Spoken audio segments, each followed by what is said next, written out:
Hello there. In this video, we'll talk about another kind of cyber attack, which is the ransomware.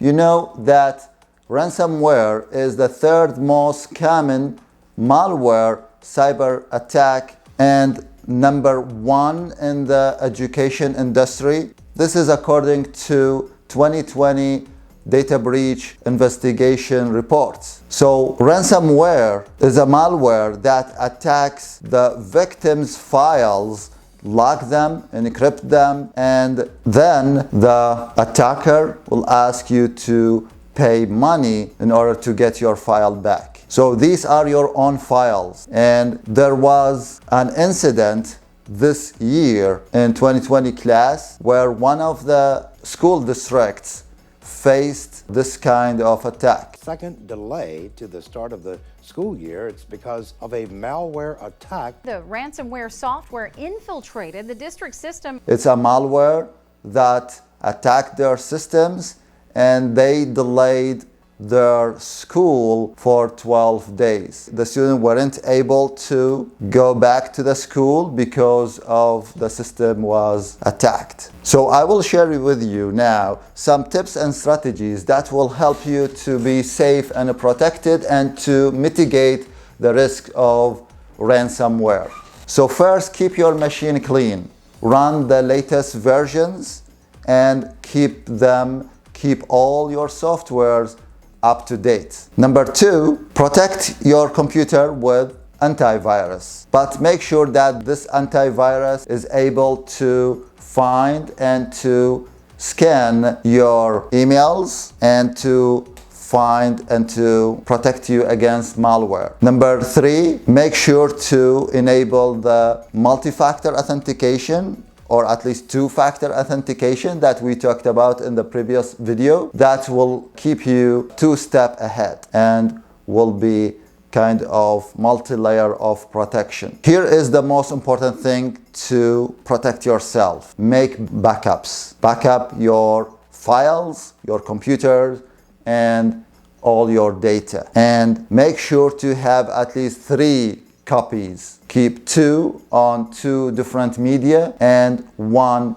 off-site. So you can have a portable hard drive that you can save your data. When your computer gets attacked, then you have the backup.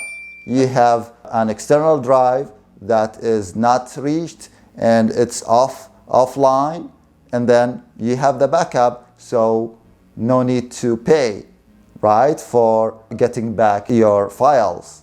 And we'll talk about that at the end of this video. Should you pay to get back your files or not? So make sure to watch this video until the end. The next tip that I would like to share with you is using a passphrase instead of a password. So use a long passphrase. It's about 15 characters, and we talked about that in the previous video as well. So this will keep your system and your password strong. You have now a strong password. The other thing, when in doubt, throw it out. So how the attacker or this kind of malware get access and attack your system? This can happen when you clicked on a link that is sent by an email. So make sure do not click on links, especially if these links came from strangers, and double check or triple check with the sender if you know them. Did you send that link? And the other way that you can get this malware is by running or downloading the attachments. This can be one of the ways to have a malware. Next, what you can do. I want to be safe and protected, and I took all these countermeasures. Are there anything else that you can do? Yes. And this is a good one that will protect you from this kind of attack or maybe other kinds of attack to mitigate the risks. So one of the best practices is to have more than one user account on your computer. So you know the admin has all the privileges, so you can create another account which has less privilege, less permissions. So if you are using this secondary account that has less permissions, when you get attacked, then the attacker cannot access or cannot get all the permissions as if you are using the admin.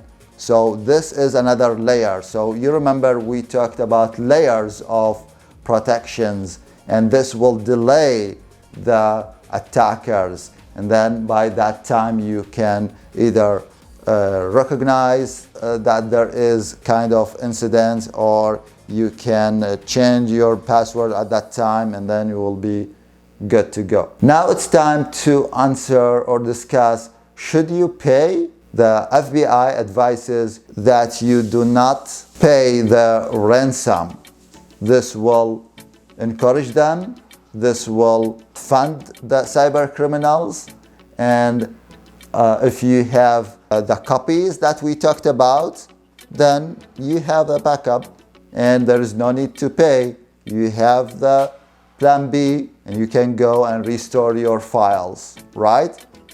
So, but it's a decision that you can discuss with your admin or with the cybersecurity specialist to talk about that. So these are some of the tips, and next week we'll talk about other kinds of threats and cyber attacks and how can you protect yourself and to mitigate the risks. So I hope you enjoyed this video, learned something new, and try to implement these concepts.